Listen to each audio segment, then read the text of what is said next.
Welcome to Sword Sharpening, a daily scripture reading from Monumental Grace.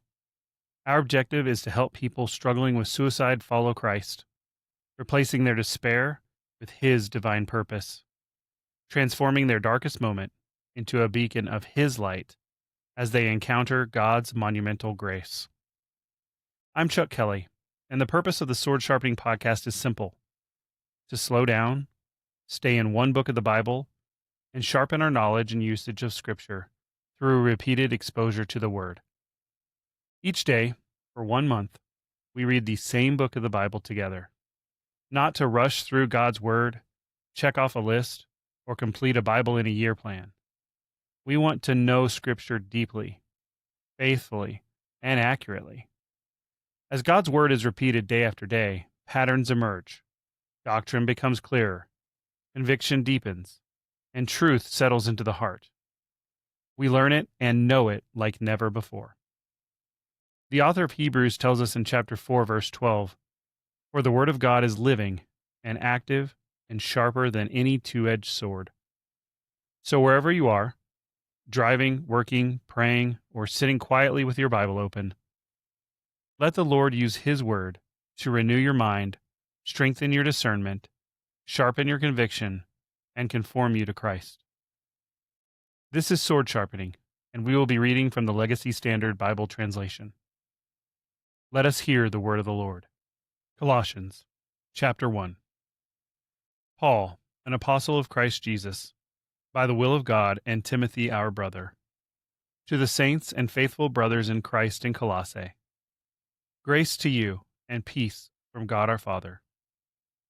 We give thanks to God, the Father of our Lord Jesus Christ, praying always for you, since we heard of your faith in Christ Jesus and the love which you have for all the saints, because of the hope laid up for you in heaven, of which you previously heard in the word of truth, the gospel, which has come to you, just as in all the world also it is constantly bearing fruit and multiplying, just as it has been doing in you also since the day you heard and understood the grace of God in truth.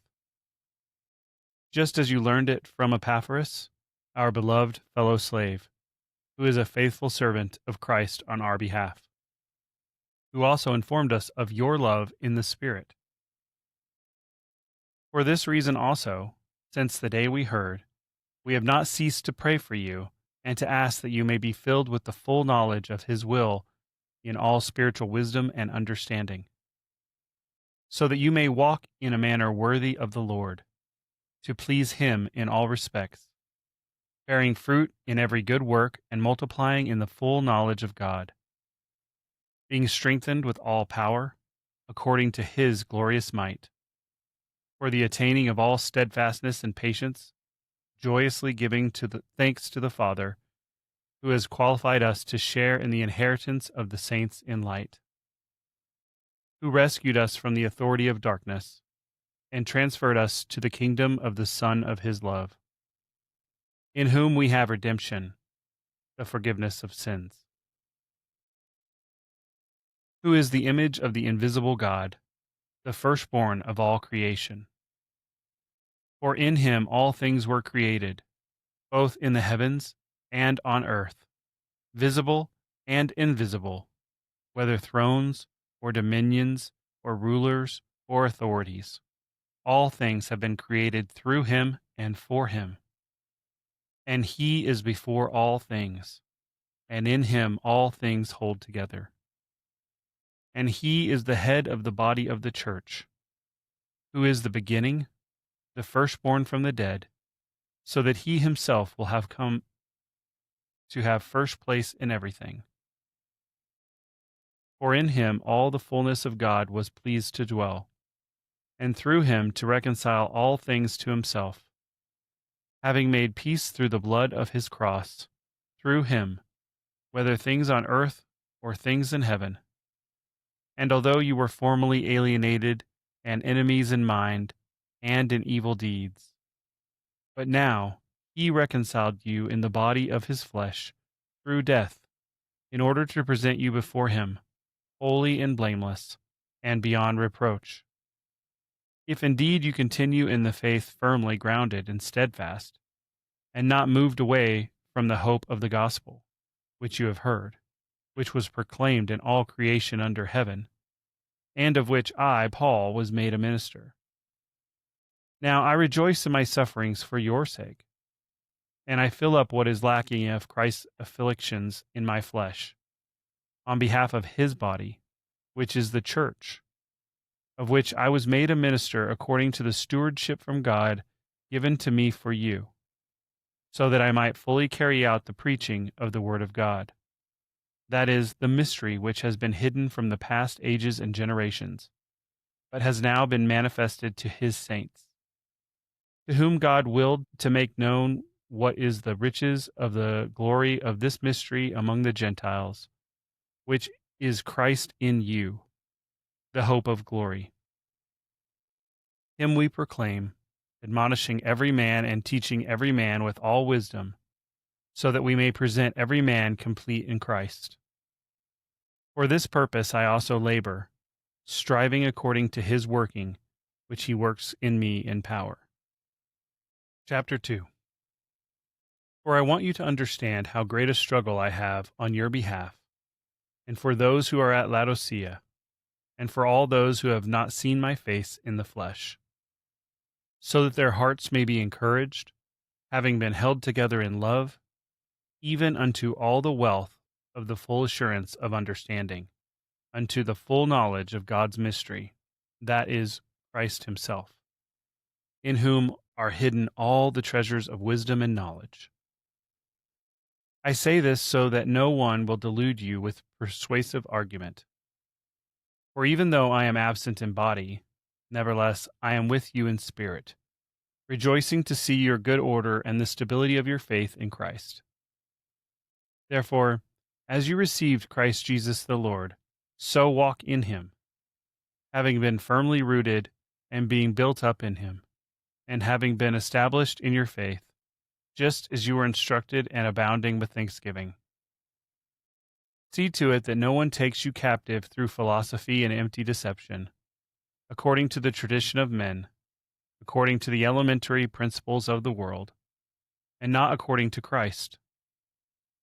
For in him all the fullness of deity dwells bodily, and in him you have been filled, who is the head over all rule and authority, in whom you were also circumcised with a circumcision made without hands, in the removal of the body of the flesh, in the circumcision of Christ, having been buried with him in baptism, in which you were also raised up with him through faith in the working of God, who raised him from the dead. And you, being dead in your transgressions and the uncircumcision of your flesh, he made you alive with him, having graciously forgiven us all our transgressions, having cancelled out the certificate of debt consisting of decrees against us, which was hostile to us. He also has taken it out of the way, having nailed it to the cross. Having disarmed the rulers and authorities, he made a public display of them, having triumphed over them in him. Therefore no one is to judge you in food and drink, or in respect to a festival, or a new moon, or a Sabbath day, things which are only a shadow of what is to come, but the substance belongs to Christ. Let no one keep defrauding you of your prize by delighting in self-abasement and the worship of the angels, going into detail about visions he has seen, being puffed up for nothing by his fleshly mind, and not holding fast to the head, from whom the entire body, being supplied and held together by the joints and ligaments, grows with a growth that is from God. If you have died with Christ to the elementary principles of the world, why, as if you were living in the world, do you submit yourself to decrees?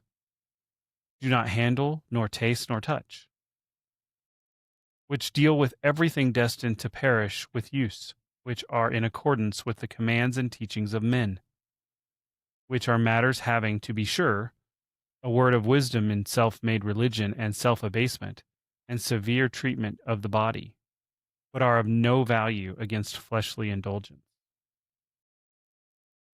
Chapter 3. Therefore, if you have been raised up with Christ, keep seeking the things above, where Christ is, seated at the right hand of God. Set your mind on the things above, not on the things that are on earth. For you died, and your life has been hidden with Christ in God. When Christ, who is our life, is manifested, then you also will be manifested with him in glory.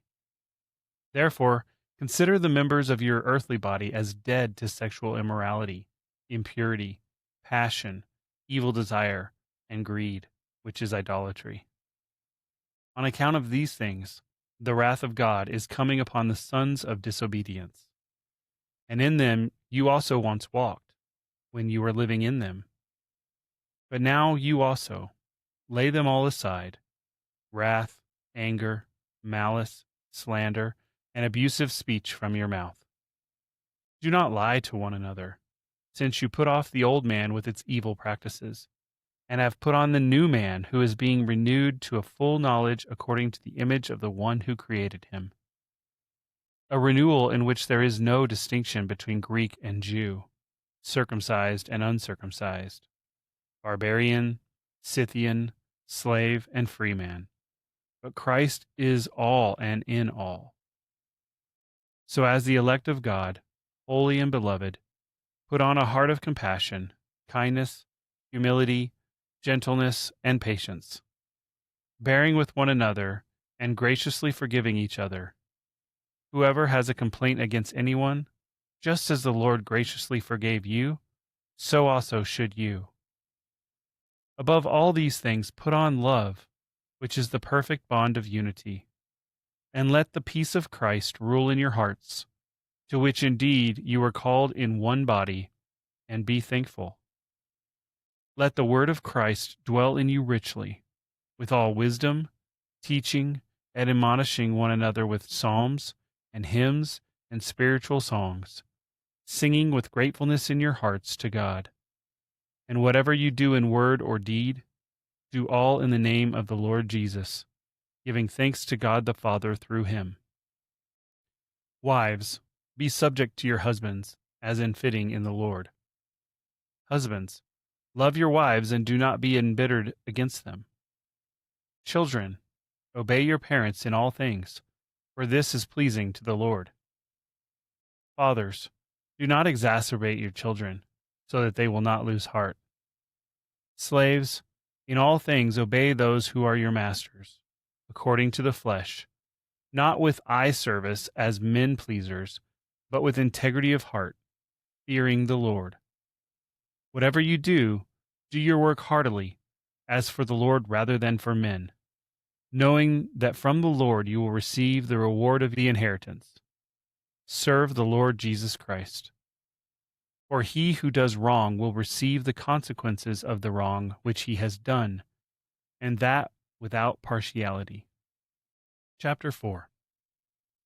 Masters, show to your slaves what is right and fair, knowing that you too have a master in heaven. Devote yourselves to prayer, being watchful in it with thanksgiving, praying all the time for us as well, that God will open up to us a door for the word, so that we may speak the mystery of Christ, for which I have also been bound, that I may make it manifest in the way I ought to speak. Walk in wisdom toward outsiders, redeeming the time. Let your words always be with grace, seasoned with salt, so that you will know how you should answer each person.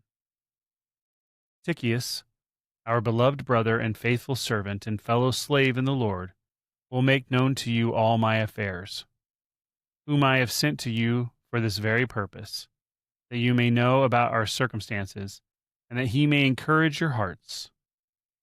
And with him Onesimus, our faithful and beloved brother, who is one of you.